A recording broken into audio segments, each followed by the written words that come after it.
And we begin tonight at 6 with this beautiful shot of downtown Indianapolis. And Ann, when you get temperatures like this, you got to talk about it this time of year. In the 50s today, and Angela says that, you know, it's going to kind of stick around for a little bit, huh? It is. We'll be close to 50 again tomorrow, and then Thursday, Friday, near 60 degrees. Wow. Yes, so some spring-like warmth. That will come with a rain chance later this week. We'll look ahead at that in just a few minutes. Let's start with where we are right now. After highs today in the low 50s, we're down to 48 in Indianapolis, 47 Kokomo, 46 Richmond, but still some 50s on the map, including 50 in Columbus, 52 Bloomington, 54 Bedford, and 53 degrees in Seymour. Temperatures at this hour are mild, and the overall weather pattern is going to stay very mild as well. In fact, we'll be close to 50 degrees again tomorrow, and as I mentioned, a couple of days in the 60s. If you're coming downtown, Cavs taking on our Pacers. Tip-off is at 7 o'clock. Relatively mild as everyone heads into Gainbridge Fieldhouse, between 45 and 50 degrees. Now, it will be a little cool early tomorrow morning, so don't forget the coat. I know we've got another mild afternoon on the way. Clouds in the morning will give way to some afternoon sunshine. Highs tomorrow close to 50 degrees. And then the warm-up continues.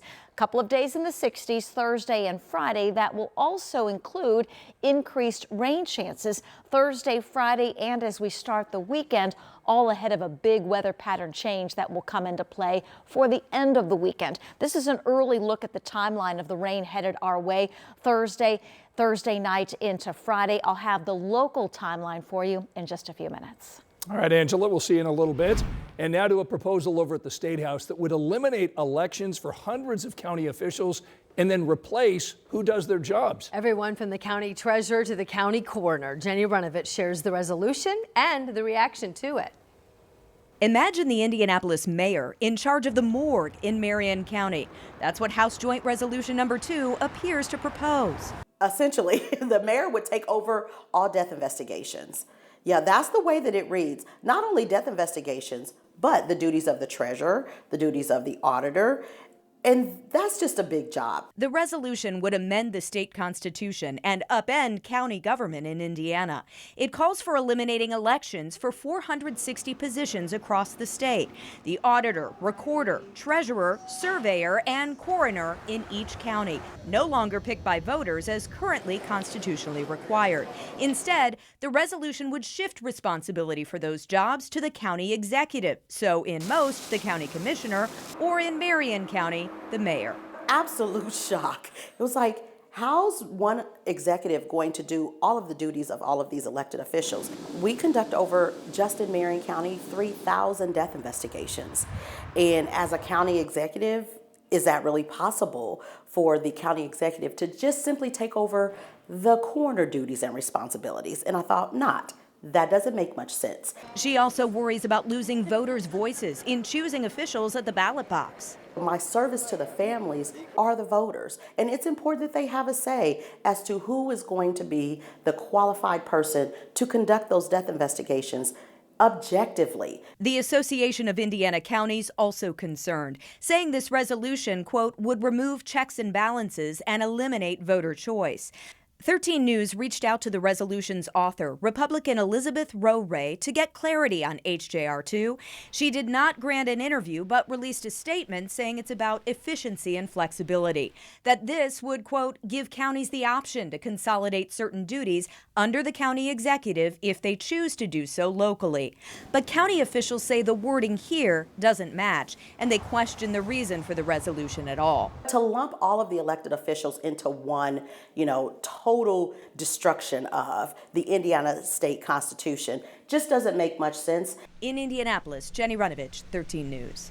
And you can read the full lawmaker statement at WTHR.com. Now, because the joint resolution would amend the state constitution, it would first have to pass the House, and then the next session pass the Senate, and then be approved directly by voters. Tonight at 6, Indiana Congressman Jim Baird is now recovering in the hospital following a car crash. The Hendricks County Republican Party said the crash took place in Washington, D.C. Baird represents Indiana's 4th congressional district. His spokesperson said Congressman Baird is in the hospital and is expected to make a full recovery. He's extraordinarily grateful for everyone's prayers during this time. Baird's son, Bo, said They don't believe the crash is politically motivated, but a hit-and-run investigation is underway tonight. Developing tonight at 6, an Indianapolis daycare worker is now facing charges months after a child got a hold of THC gummies. Ashton Hackman breaks down the charges that were just filed and also shares the message from the girl's aunt. 38-year-old Saidia Bell is charged with felony neglect of a dependent and misdemeanor reckless supervision by a child care provider. Court documents show the mom purchased the test on November 12th after her daughter came home feeling weird after daycare at Tots R Us on the east side. The girl reportedly told mom she ate a gummy that made her feel weird. She bought this at-home drug test showing a positive result for THC. A clinical drug test at the hospital confirmed the result, a positive reading for cannabinoids. Police tried to interview Bell in December, but she did not complete an interview at that time. Police also didn't hear from the owner because the phone line was disconnected. Bell reportedly told a DCS worker she had marijuana gummies in her pocket, but claimed the child never had access to them. It's very alarming and it's very scary. That's the girl's aunt, who didn't want us to share her name or face. These are people that you are supposed to trust with your children, but how can you? And this type of neglect happens. At last check, Bell had an active warrant in Hancock County for the charges and has yet to be arrested. In Indianapolis, Ashton Hackman, 13 News. Tonight, a mom is in jail. She's accused of shooting and killing her 17-year-old daughter. Madison County prosecutors say the 38-year-old woman from Anderson shot her daughter inside her home that's located along 38th Street, and the shooting happened last month. The court documents claim that the woman shot her daughter as she was walking out of the bathroom around 5 o'clock in the morning. A witness told police the mother thought the girl was her ex-husband, and she thought he was breaking into the house.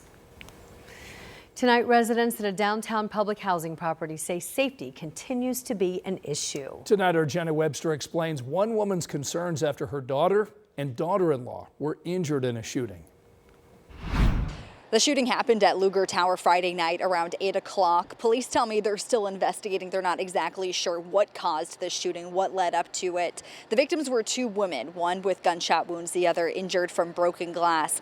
Their mom says she lives here and they were visiting her and they were just sitting in their car. They're scared to come over here. I'm scared to leave out of my apartment. It's not a good feeling. Angela Jones-Russ says her daughter and daughter-in-law are okay, but it's the latest safety issue for her.